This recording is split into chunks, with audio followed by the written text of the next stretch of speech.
Buenas, yo les voy a presentar las generalidades de la neurona. Para empezar, me gustaría dar un dato matemático. Aquí, la cantidad de células gliales es de 1 por 10 a la 12 y la cantidad de neuronas en el cuerpo humano es de 1 por 10 a la 11.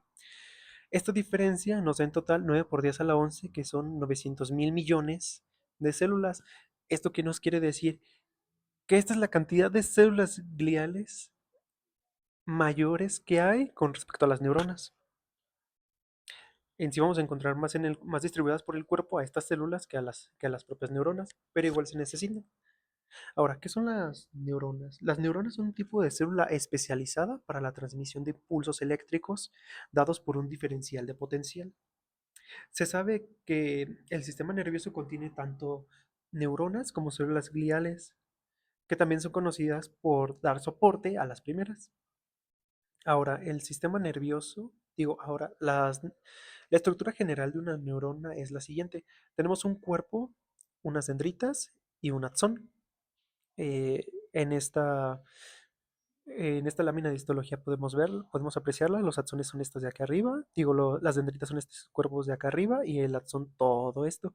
Por lo general solo se tiene un axón y se llegan a tener muchas más dendritas, que son las que reciben la conexión con el axón de otras neuronas.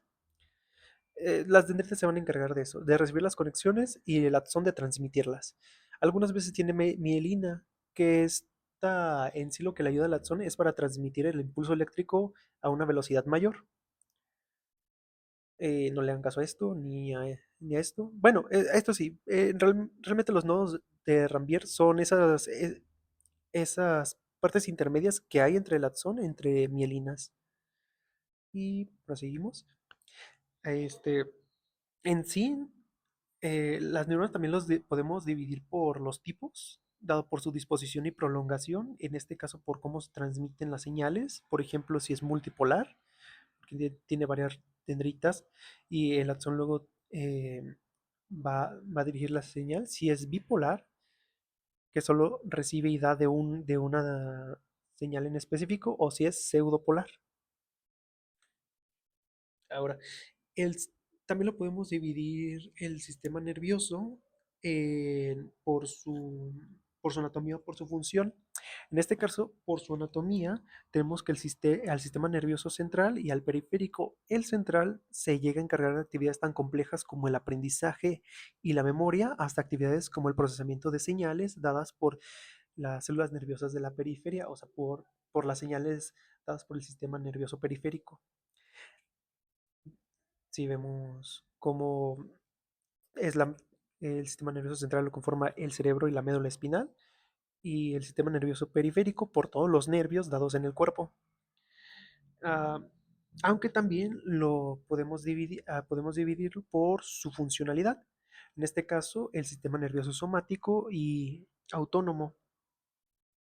El sistema nervioso somático se encarga del control voluntario, el movimiento en general que llegamos a pensar, pues, a realizarlo con nuestra conciencia. Al sistema nervioso autónomo se encarga de todo lo involuntario y se puede dividir en parasimpático y simpático. ¿Y cuál es la diferencia entre el parasimpático y el simpático? Podemos recordarlo simplemente como que el parasimpático es para descansar y el simpático para supervivencia, huida o pelea. Por eso es que llegamos a encontrar que en el simpático tenemos la disminución del ritmo cardíaco, y en el simpático la dilatación de las pupilas y el incremento del ritmo cardíaco. Ahora, la estructura de las neuronas, como ya se mencionó, es bastante sencilla: dendritas, cuerpo y axón, como vimos en las primeras imágenes. Las dendritas son las que reciben las señales de otras neuronas, y estas a su vez se pueden dividir todavía en unas dendritas más pequeñas llamadas espinas dendríticas, que son estas pequeñitas que vemos aquí en la tinción de Golgi. El axón, estas pequeñas líneas, si las llegan a ver, son microfilamentos, neurofilamentos, creo que se las llevan a mencionar en alguna literatura. Eh, en sí es lo que le va a dar ese sostén al axón para poder seguir su recorrido.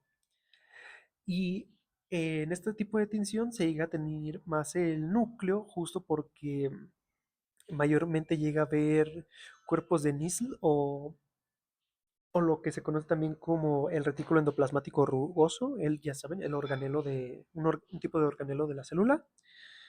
Ahora, el pericarión y el axón. En el pericarión contenemos el núcleo y los organelos de una célula normal. Es bastante característico por lo anterior, porque en la tinción de Nissl se tiñe todo el retículo endoplasmático rugoso y el axón conduce la señal por fuera de la neurona, además que puede presentar mielinización, que esto aumenta la velocidad de conducción de señales, como vemos en este GIF.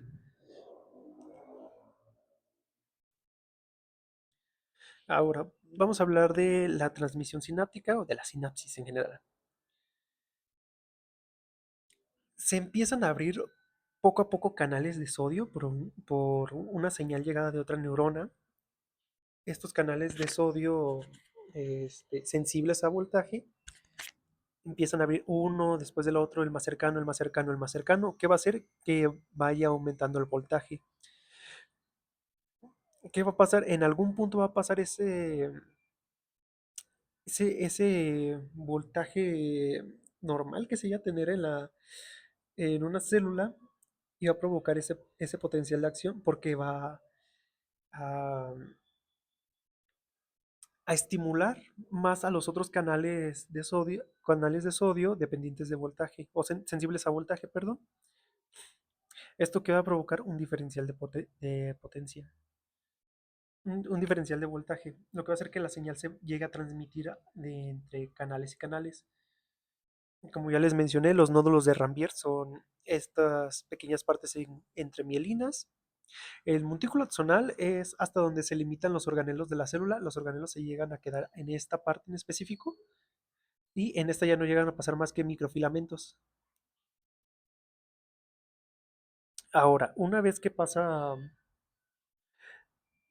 llega hasta la terminal sináptica, lo que hace es que llegan a abrir los canales de calcio sensibles a voltaje. Una vez que entra el calcio, va a hacer que la vesícula sináptica que contiene a los neurotransmisores se fusione con la membrana, lo que los libera a la hendidura sináptica. Esto a su vez va a generar nuevas vesículas sinápticas que van a envolver de nuevo a los neurotransmisores y de nuevo por la entrada de calcio va a hacer que estas nuevas vesículas se vuelvan a fusionar con la membrana y así liberando los neurotransmisores a la hendidura sináptica una y otra vez. Ahora, estos neurotransmisores, ¿qué es lo que hacen? Bueno, lo que hacen es que se unen a canales iónicos dependientes del ligando. Estos canales, ¿qué van a hacer? Simplemente son como esos hoyitos que están en la membrana, van a abrirse y van a permitir pasar a los iones como el calcio, el sodio y el potasio. Más importante el calcio, porque recordemos que es el que inicia ese diferencial de potencia, ese diferencia de voltaje que va a ir transmitiéndose a lo largo de la neurona. Ahora, este, esta, no siempre los neurotransmisores llegan a abrir estos canales, pueden también este, dejar entrar otros en específico como el cloro. A esto se refiere cuando se habla de una inhibición, porque a pesar de que el cloro es un ion negativo, lo que hace es que no se genere ese aumento en el voltaje como se da con el sodio. Por eso es que se dice que es inhibitorio, no va a transmitir esa señal como lo haría el sodio. También se le conoce como hiperpolarización y la, a la entrada del sodio, como si genera este diferencial de potencial, sí se le conoce como despolarización, como tenemos aquí. Y así pasa de una neurona a otra. Ah, depende mucho del neurotransmisor. En este caso, el glutamato es excitatorio y el GABA es inhibitorio. Podemos clasificar estos canales iónicos por sus estímulos, digo, por los estímulos, y la clasificación puede ser por los receptores en específico. Se llegan a encontrar en endoteliales, endocrino, esquelético y linfocitos T. Ahora vamos a hablar de las células gliales o las que mencionamos como células de sostén. En esto se encuentra la microglía, el astrocito y el oligodendrocito. Para hacerlo más sencillo, podemos aprenderlo como en dónde se encuentra cada uno. En este caso, lo podemos ver como si se encuentra en el sistema nervioso periférico o en el central.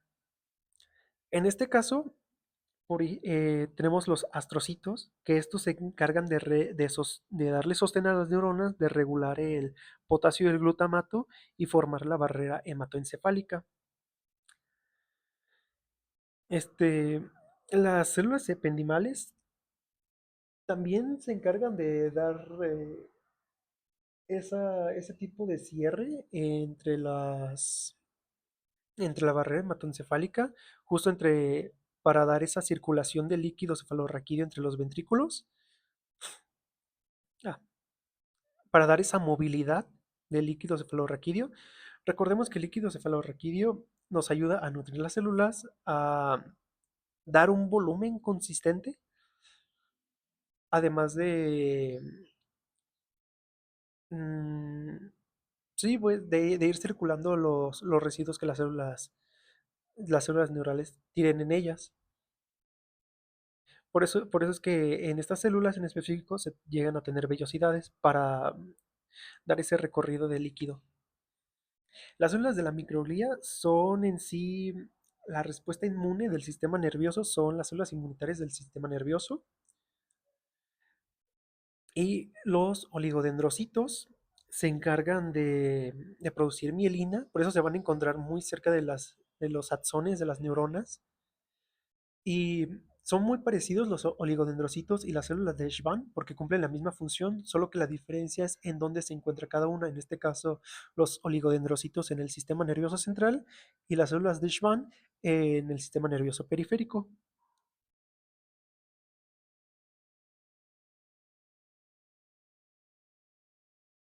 Y esto sería todo. Muchas gracias.